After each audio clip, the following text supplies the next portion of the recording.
Jangan dorong.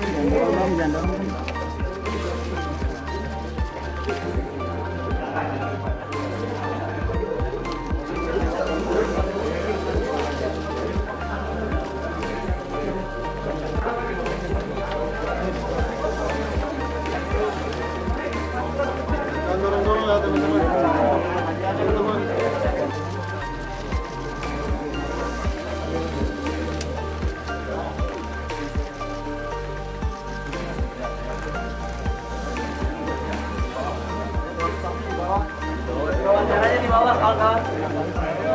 Ketinggalan lift. Ketinggalan. Silakan wawancaranya di bawah kawan-kawan di lobby. Bagian boleh, bagian ke bawah aja duluan.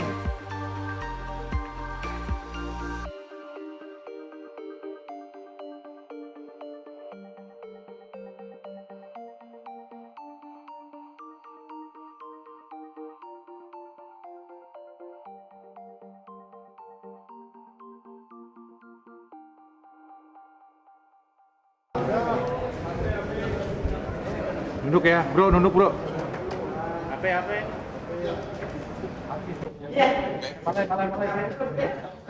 Terima kasih pada dan wakil-wakil.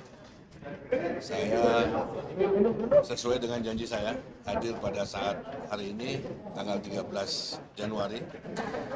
Sesudah sholat Jumat, saya mendaftarkan diri di kantor PSSI untuk mencalonkan sebagai Ketua Umum PSSI. Dan alhamdulillah sudah lengkap, kami sudah mendapatkan bukti, semuanya lengkap.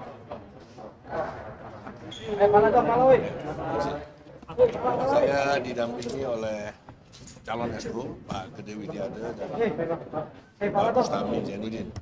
Ya, silakan. Sama panitia perempuan, saya nggak tahu namanya.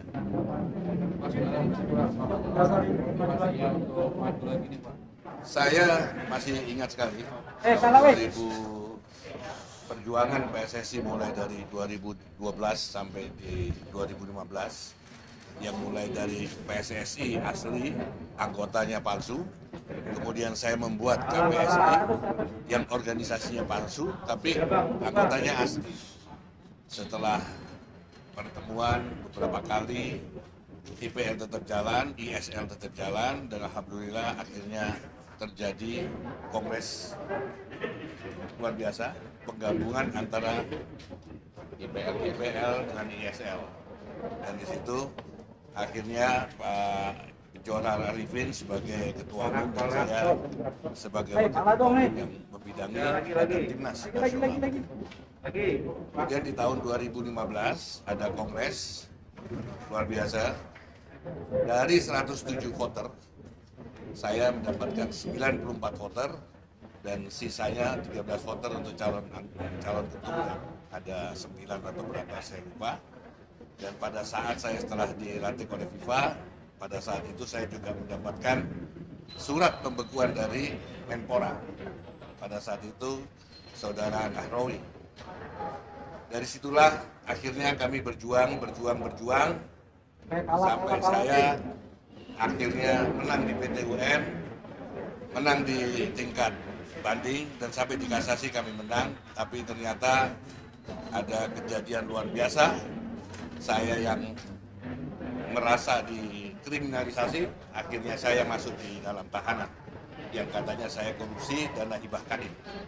Dari sinilah berangkatnya, berarti saya masih punya hutang untuk menyelesaikan tugas-tugas saya yang dibawa oleh para voter yang meminta saya sebagai ketua umum 94 suara ini. Akhirnya saya tidak dalam tahanan, saya bisa bebas murni dan tidak terbukti apa yang dituduhkan pada saya, dan akhirnya saya jadi ketua DPD RI.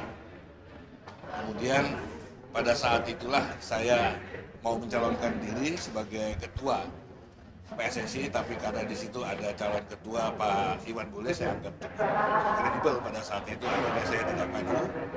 Dan sekarang saya terpanggil karena sudah waktunya kami melihat bahwa sudah waktunya saya harus membayar hutang saya yang dulu saya diberi amanah oleh anggota PSSI, para voter dari 94 itulah akhirnya saya sekarang mencalonkan diri sebagai ketua umum PSSI. Betul. Apa dengan segala macam masalah yang melanda PSSI sekarang? Ya, banyak nanti kita akan. Yang pasti tugas saya belum selesai dan saya nanti akan ungkapkan pada saat nanti waktunya kalau memang sudah ada debat kandidat ya kita ungkapkan. Kalau sekarang kita hanya brainstorming aja sama teman-teman wartawan. Saya dari voter hanya 2, dari Jawa Timur sama Persela. Tapi ingat, surat dukungan itu hanya untuk mencalonkan diri sebagai ketua umum PSSI, mencalonan. Ya, bukan dukungan itu bukan menjadi bahwa itu sudah mendapatkan pilihan dari voter. Contohnya saja dari grup-grup yang sudah memberi dukungan kepada salah satu calon, masih banyak yang mendukung saya. Dan itu kita nanti buktikan ya di dalam bilik. Kita nggak bisa buktikan dengan omongan. Seberapa yakin malah nyala satu pilih lagi sih Pak? Kalau saya soal yakin dan keyakinan itu, saya aku yakin. Yang pasti, saya selalu memasrahkan diri saya pada Allah. Saya selalu berdoa kepada Allah, mudah-mudahan saya jangan ditunjuk jadi ketua PSSI. Jangan ditunjuk saya jadi ketua PSSI kalau saya tidak amanah. Tapi kalau saya amanah, mudah-mudahan Allah menggerakkan hati nurani para voter untuk memilih saya. Jadi kalau soal keyakinan, kita kembalikan semuanya kepada Allah. Karena saya yakin bahwa pimpinan di sepak bola yang bisa menentukan itu hanya Allah Subhanahu wa Ta'ala. Pak, yakin Pak, dari segi persyaratan kan Bapak sudah tidak perlu diragukan lagi. Dari segi loyalitas juga tidak perlu diragukan lagi. Bagaimana upaya Bapak untuk merobati kira-kira tajam yang sudah tertanam sekarang ini Pak? Wah, itu kalau soal bagaimana itu salah satu strategi. Saya rasa tidak etis kalau saya mau sampaikan di sini. Tapi Bapak yakin ada kira-kira tajam yang mengarahkan ke satu figur Pak? Saya sudah dengar, saya juga sudah mendengar saudara Juni Rahman itu mengatakan kepada saya bahwa percuma saya maju karena kalau saya maju nggak mungkin menang karena semuanya sudah diarahkan kepada Erick Thohir. Saya bilang silakan saja, yang pasti semua belum terjadi. Jadi kita ikhtiar, tetap kita jalan. Erick Thohir bagus, semuanya calon ketua umum PSSI bagus. Tapi yang menentukan dia jadi atau tidak bukan manusia. Yang menentukan itu adalah yang maha kuasa. Manusia ini hanya sebagai ikhtiar. Ya. Tapi kira-kira tajam ini kan terlalu besar pengaruhnya Pak. Ketika Bapak akan mengusir ini akan ketakutan. Bagaimana ya? Oh, kalau saya sih nggak ada urusan ya. Maksudnya mafia-mafia bola gitu ya. Terus terang aja, saya maju ini juga sengaja mau hancurkan itu yang namanya mafia bola. Karena pada zaman saya mafia bola itu nggak berani. Sekarang muncul, sekarang sudah waktunya dia dihabisi. Dan saya yakin para voter itu akan mau menghancurkan para mafia bola. Terutama di dalam lingkaran internal sendiri dari PSSI. Siap bersama Pak Eto juga ya banyak. Ya. Siap bersama Pak Eto juga kalau Pak Eto maju ya Pak. Siapa saja saya siap. Saya kalau sudah mendaftarkan diri, saya nggak lihat siapa dia. Yang saya lihat adalah bahwa saya mau bekerja untuk PSSI agar bisa kembali jaya pada saat saya pegang PSSI. Kita pernah jadi juara AFF tahun 2013. Kantor mewah dihancurin sama Menpora.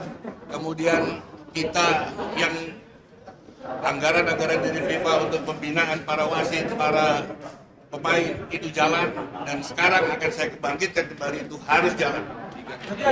Liga yang dulunya waktu saya itu hanya dikelola oleh para pemilik klub, ya, dan orang profesional, dan sekarang sudah waktunya kita harus kembalikan lagi. Liga harus dikelola oleh orang-orang profesional.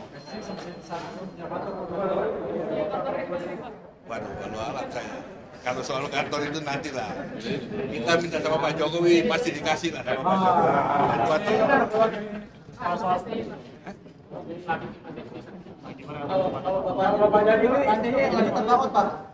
Kalau saya jadi ketua umum, saya akan ajak ngomong dulu semua para esko yang terpilih. Karena saya sebagai ketua umum hanya sebagai speaker antara dari mereka para esko. Jadi saya tidak akan jalankan keinginan saya akan jalankan keinginan masyarakat bola Indonesia. Ya? Oh itu otomatis itu tugasnya kita harus jalankan itu. Ya. Pak, tanggapan soal berarti Pak sama Erik Pak, bagaimana tanggapan Bapak? Saya rasa kayaknya nggak mungkin. Karena apa? Menpora ini itu sudah pimpinannya seluruh cabur Indonesia. Dia pembina. Tahu-taunya kok turun jadi wakil ketua umum PSSI. Jadi kayaknya nggak mungkin, itu hak. Masalah pemainnya terkait perhatian juga. Liga 2 saya sudah pelajari, dan karena ini sudah menyangkut kepengurusan yang lama, saya tidak mau berkomentar. Saya tidak mau ambil kesempatan di dalam kesempitan ini. Saya kembalikan saja kepada pengurus yang lama. Yang pasti, insya Allah saya terpilih sebagai ketua umum PSSI. Saya akan kembalikan sesuai dengan rule yang ada, sesuai dengan statuta. Kalau Bapak kepilih, mana muatnya? Oh gampang, muatnya itu gampang. Ini kan soal pimpinan, ini soal mengorganisir organisasi. Saya biasa, saya pernah jadi ketua umum Kadin, saya pernah jadi ketua KONI, merangkap sebagai aspro PSSI, jalan sama-sama kok. Bisa itu. Itu tergantung bagaimana manajemen kita. Yang penting pendelegasian tugas, itu yang penting. Ya, oke, terima kasih. Mohon doa restunya dari teman-teman wartawan. Siapa? Supaya mudah-mudahan Allah memberikan ketua umum PSSI yang terbaik.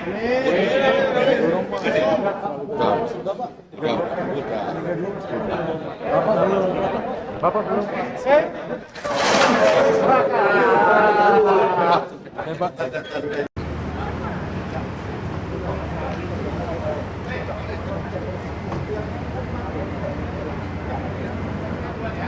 Pak, sini Pak.